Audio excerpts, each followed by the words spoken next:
Hello my beautiful darlings, it is me, Nikki Allen, just about to give you a pick 1, 2 or 3 for your tarot cards. Please, if I get many questions of people emailing me asking me what I provide, what service I provide, everything that I do is on my Linktree link, which is in the description box, okay, just so you know.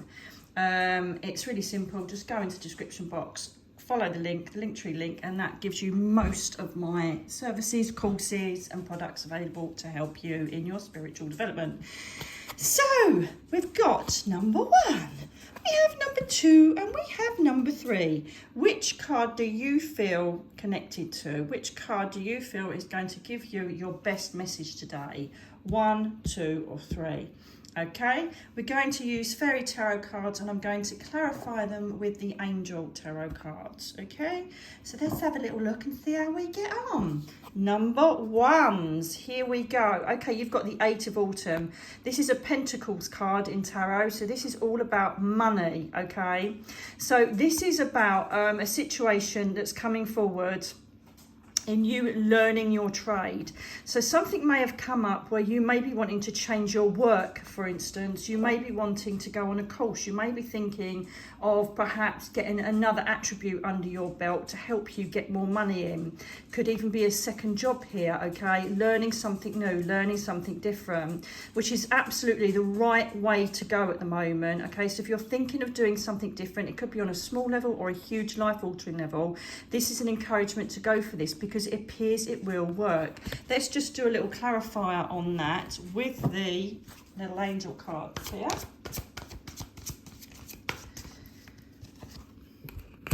Oh, hell yeah. Listen, yeah, literally, whatever's going to happen is definitely going to be beneficial to you and your family. It's going to bring a lot more emotional support, okay?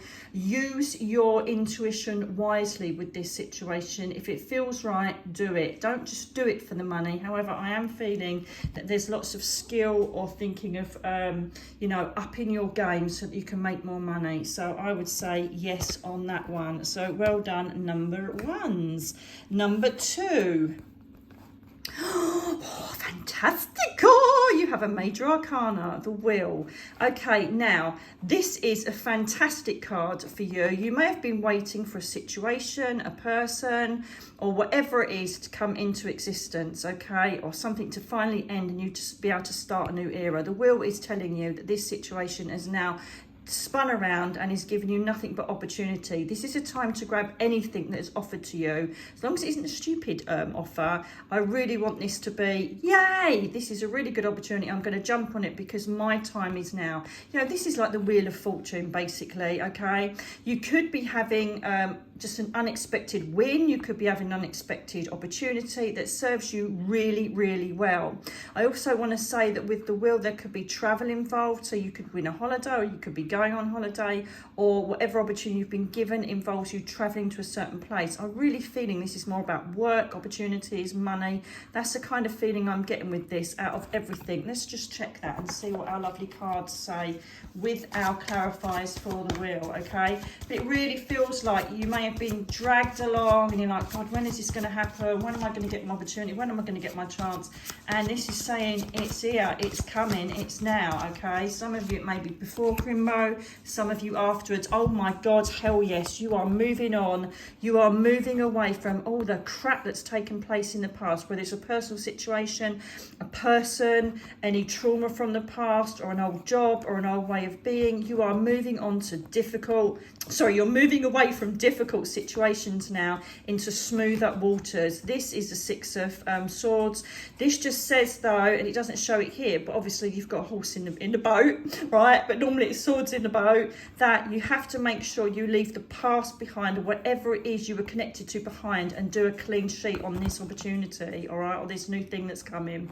Because if you don't, you know, these are normally swords. If you leave the past, which is represented by the 6 of Swords, they will eventually punch that boat and you won't get to where you want to go to.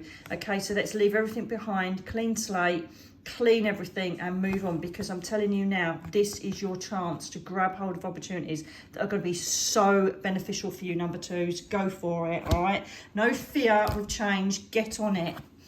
Number 3s, 4 of Autumn. Oh, hello. We've got another Pentacles card here. Okay, this is most probably a little warning for Christmas. Some of you may have been like, you know, having a bit of a tough year financially. Sorry about mine now, I caught it, so it's a bit sore. I've had a tough year financially whereby either, you know, your job's changed or circumstances have changed, but then we've got Christmas and you've got kids to think of and you want to start spending and just putting it in catalogues. This is a warning, okay, for you not to be too frivolous. At the end of the day, hopefully your children should be happy with whatever you give them. If they're not, then they're spoiled little brats, not gonna lie. But we all want to spoil our loved ones at Christmas, don't we? It doesn't necessarily have to be with quantity. It's about quality, thoughtfulness, and this is what this is telling me. I also feel as well that some of you may be pulling it in too much. This is all about balance with money. So some of you may have some pennies in the bank, but you're pulling it back scared that, you know, if you spend a few pennies, something's going to go wrong. It isn't. So this is all about balancing your finances. Either draw a budget in if you have not got a lot of pennies, but if you have, Jesus, have a bit of fun with it, will ya? You know, you're saving it from a rainy day. What are you waiting for, a monsoon or a tsunami? So just be respectful of your money and keep a healthy balance, all right? See if there's any more guidance for you there, number 3s. But this is such a perfect card before Christmas. My God, the times this comes up in readings just before Christmas, it is just not being too frivolous, but then not being too tight. Do you know what I mean? And then not being too stupid. It depends what money situation you're in. Okay, there you go. Look at this. See? So you've got the 7 of air, the 7 of wands. So the 7 of swords. God, I'm going bleeding mad. So the 7 of swords is all about either someone being a bit of a betrayer, someone that isn't being honest, someone that's not being great. However, because this is connected in with this card, and I've already started this rapport with this card, with this particular reading, I know that this is talking about being honest with yourself, okay? So you need to really revise your ideas about Christmas, revise how much money you have, revise your plans so that you are not going to be out of pocket and struggle, okay? So sometimes this relates to agreeing to things and then thinking, oh, it's not really the right time to do this because I haven't got the money. So, you know, someone said, oh, let's go away for Christmas. Yeah. And then you realise you haven't got enough in the bank. You know, this is just a warning. Be truthful to yourself. This represents betrayal in the tarot. And all I want to say to you is, oh, he wants to be let out, love him. All I want to say to you is that be honest with yourself. Don't betray yourself and think, oh, it'll be all right. Hang on a minute. I'm just going to let Teddy out because he needs a wee. Hang on. It's always happens, doesn't it? It makes me laugh. There you go, darling. Good boy. So this is all about being truthful with yourself and realising your capacity, okay, and how much you've got in the bank. If not, just withdraw. It's absolutely fine. Be honest with people. Honesty needs to be met here to do with these cards, because if you say, oh, I'll make the money, like, you know, if I do a bit of overtime, or I'll do it on the catalogue and pay it off later, you could be potentially walking yourself into a big pit of pain and stress for the new year, which you really don't need in these current financial climates. So there's your advice, very money orientated, which they're going to be, aren't they, just before the festive season. I really do hope you've enjoyed the cards. Please let me know if they resonate, and I'll be back next week for your weekly forecast. Take care now, guys. Thank you for watching and thank you for your support.